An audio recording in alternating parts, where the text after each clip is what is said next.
ఆచార్యదేవ, ఏమంటివి జాతి నెపమన సూతసు దొరికిందు నిలువ అర్హత లేదొద్దువా. ఎంత మాట. ఇది క్షాత్ర పరీక్షే కానీ క్షత్రియ పరీక్ష కాకూడదు. ఇది కుల పరీక్ష ఎందువా. నీ తండ్రి భరద్వాజుడి జన్మమెట్టిది, అతి జుగుప్సాకరమైన నీ సంభవం పెట్టింది. మట్టి కుండలో పుట్టితివి కదా, ఇది ఏ కులం. ఇంత ఏళ అశ్వత్పితామహుడు కురుకుల వృద్ధుడైన ఈ శాంతనవుడు శివసముద్ర భార్య గంగా గర్భం జయించలేదా. ఈయనదే కులము.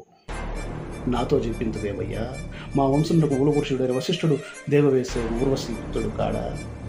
అతడు పంచమజాతి కన్య అయిన అరుంధతి ఎందు శక్తిని, ఆ శక్తి చండాలాంగుని ఎందు పరాశుడిని, ఆ పరాశుడు పల్లెపరిచైన వచ్చికన్య ఎందు మా తాత వ్యాసుని, ఆ వ్యాసుడు విధురాండ్రైన మా పితామహి అంబికతో మా తండ్రిని, పినపితామహి అంబాలికతో మా పినతండ్రి పాండురాజును, మా ఇంటి దాసిచే ధర్మ నిర్మాణజనుడని మీచే కీర్తించబడుతున్న ఈ విదురదేవుని కనలేదా.